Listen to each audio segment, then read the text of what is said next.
साथियों नमस्कार, स्वागत है आप सभी का हमारे channel learn with Durgesh sir में। और आज हम एक प्रोनाउन का नया टॉपिक पढ़ने वाले हैं जिसको हम लोग एम्फेटिक प्रोनाउन के नाम से जानते हैं। तो एम्फेटिक प्रोनाउन पहले तो समझ लो कि होता क्या है। एम्फेटिक प्रोनाउंस वो होते हैं जो किसी भी व्यक्ति को दृढ़ता, दृढ़ संकल्प इन सब के लिए मजबूर कर देते हैं। तो चलिए इनको समझते हैं और शुरू करते हैं।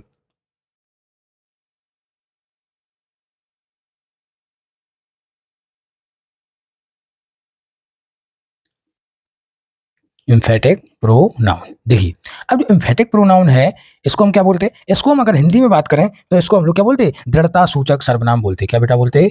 दृढ़ता सूचक सर्वनाम। समझ गए बेटा? क्या बोलेंगे? दृढ़ता सूचक सर्वनाम बोलते हैं।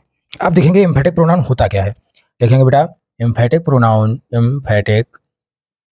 Emphatic pronoun is a pronoun that is used to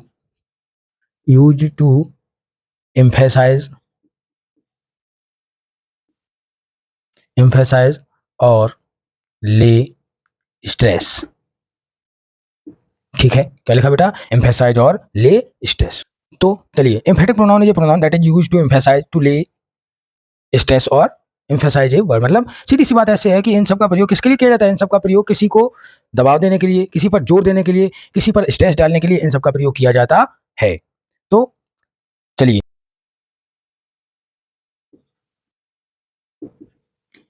emphatic pronoun वह होते हैं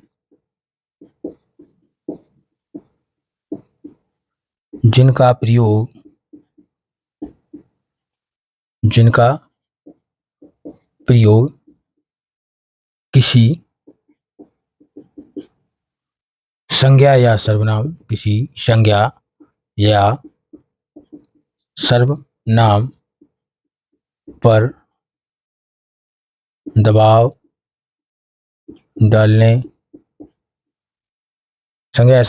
डालने के लिए किया जाता है।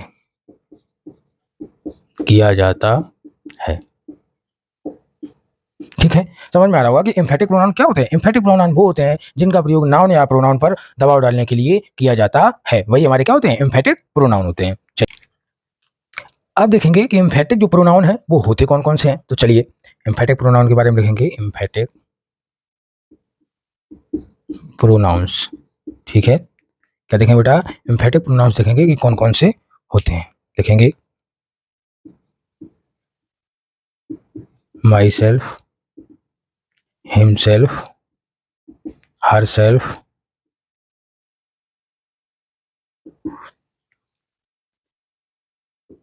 itself, ourselves,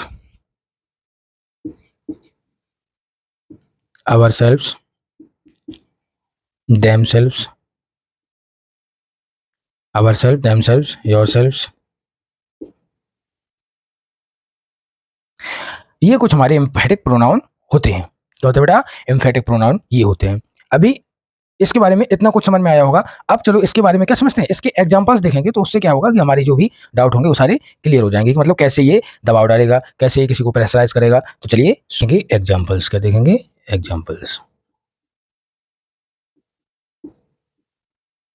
चलिए, तो पहला एग्जांपल देखेंगे। आई माई सेल्फ विल गो। क्या लिखा? आई माई सेल्फ विल गो, मतलब बताया कि मैं स्वयं ही चला जाऊंगा। तो माई सेल्फ इसीलिए लगाया कि उसने क्या किया? दृढ़ता प्रकट की कि मैं स्वयं चला जाऊंगा, कोई दिक्कत नहीं है। समझ गए? जैसे हम लोग बोलते कहीं जाने के लिए, हमारे घर में बोल दिया कि क्या वहाँ तुम चले जाओगे, मतलब मैं स्वयं चला जाऊंगा, क्या टेंशन है, कोई दिक्कत थोड़ी है। तो ये चीज़ है, जब आप दृढ़ता से बात करेंगे तो क्या है? आई माई सेल्फ विल गो। तो ये हमारा क्या हो गया? ये हमारा हो गया एम्फेटिक प्रोनाउन। बेटा क्या हो गया बेटा? ये हो गया हमारा एम्फेटिक और प्रोनाउन। समझ गए होंगे? चलिए, अब इसका दूसरा एग्जाम्पल बेटा देखेंगे। I myself will go to the market। क्या बोल रहा है कि I myself will go to the market, मतलब मैं स्वयं से चला जाऊंगा। कहाँ चला जाऊंगा? गो टू द मार्केट, मतलब मार्केट चला जाऊंगा। यहाँ भी एक दृढ़ता प्रकट कर रहा है। जब दृढ़ता प्रकट करेगा तो ये हमारा क्या हो जाएगा? ये हमारा हो जाएगा एम्फेटिक और प्रोनाउन। कौन सा हो जाएगा बेटा? Emphatic pronoun. चलिए अब इसका तीसरा एग्जाम्पल देखेंगे। ठीक, देखेंगे she spoke to the manager herself. मतलब क्या है? She spoke to the manager herself, वह स्वयं से बोल देगी। किसको बोल देगी? मैनेजर को। या उसने स्वयं से बोला किसको? मैनेजर को। मतलब उसने स्वयं से बोला, किसी का सहारा नहीं लिया। तो क्या हो गया? She spoke to the manager herself, मतलब वो क्या है? उसने अपनी जो भी बात थी उसने स्वयं मैनेजर से बोल दी। क्या था उसके अंदर? दृढ़ संकल्प था। इसलिए क्या है? ये हो गया हमारा, ये हमारा हो गया एम्फेटिक प्रोनाउन। ठीक है बेटा, ये हमारा क्या होगा? Emphatic pronoun. चलिए लास्ट एग्जांपल इसका देखेंगे। We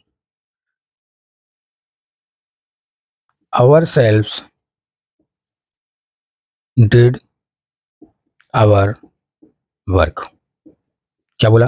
B ourselves did our work, मतलब हमने क्या किया? स्वयं से अपना कार्य कर लिया। क्या कर लिया? स्वयं से अपना कार्य कर लिया। तो उन्होंने क्या किया? स्वयं से किया। उनके अंदर दृढ़ता थी, उनके अंदर संकल्प था, जिससे उसने क्या किया? उस काम को पूरा कर पाया। जब पूरा कर लिया तो क्या? उसकी दृढ़ता पूरी हो गई। और जब दृढ़ता पूरी हो गई तो क्या होगा? दृढ़ता सूचक मतलब एम्फेटिक प्रोनाउन होगा बेटा। कौन सा होगा बेटा? Emphatic pronoun.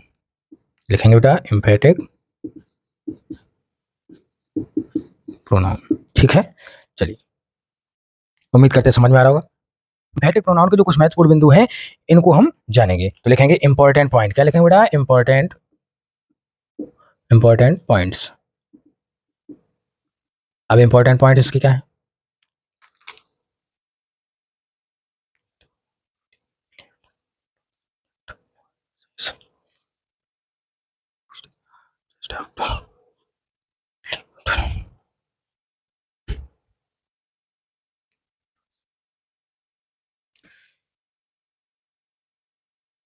लिखेंगे बेटा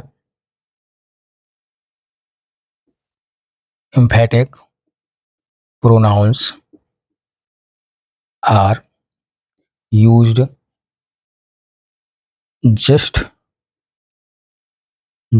after the object or the subject to emphasize। मतलब क्या है?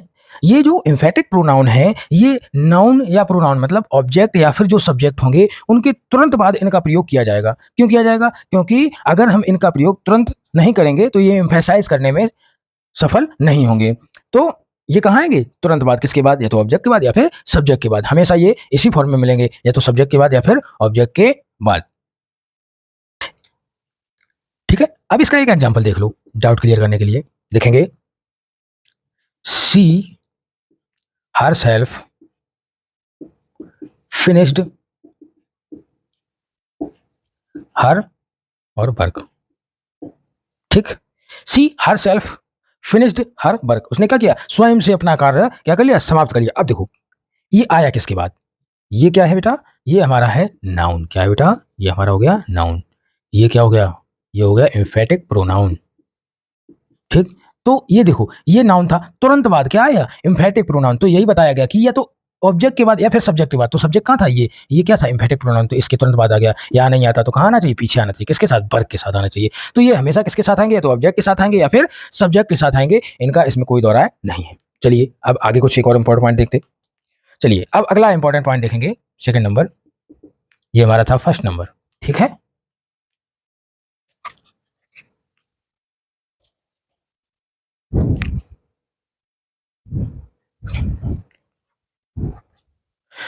लिखेंगे only reflexive pronouns forms are used as emphatic pronounce.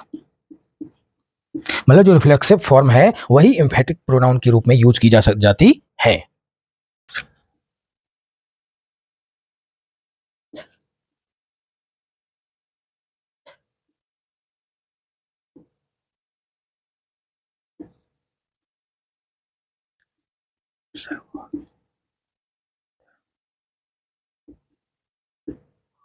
चलिए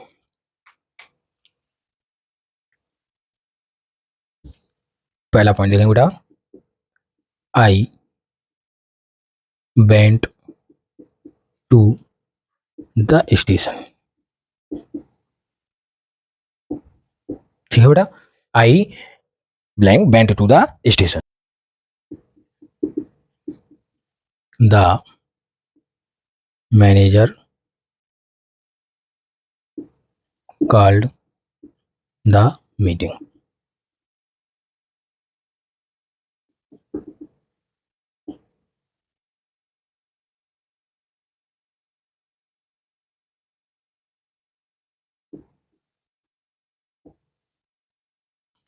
नंबर देखेंगे, सॉरी फोर्थ नंबर देखेंगे,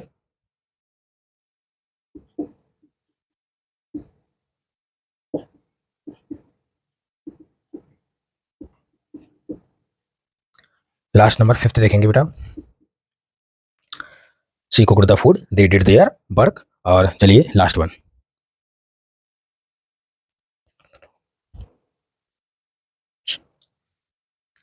लास्ट नंबर देखेंगे बेटा, we have checked the documents. ठीक है, ये आपकी एक्सरसाइज आपको हमने दी, ये आपको फिल करनी है, कमेंट बॉक्स में छोड़नी जरूर है, इनसे आपको समझना है। और अगर आपको ये नहीं समझ में आते हैं तो आप इनको हमसे कमेंट बॉक्स में पूछ सकते हैं, डाउट क्लियर कर सकते हैं और इस क्लास को बहुत अच्छे से तैयार कर सकते हैं। तो उम्मीद करते हैं कि ये क्लास आज की आपको बहुत अच्छी लगी होगी, और अगर क्लास अच्छी लगी है तो लाइक करो, शेयर करो, सब्सक्राइब जरूर करो और अपने दोस्तों तक ज़्यादा से ज़्यादा पहुँचाओ ताकि वो भी इस क्लास का आनंद ले पाएँ। तो मिलते हैं अगली क्लास में, तब तक के लिए जय हिंद।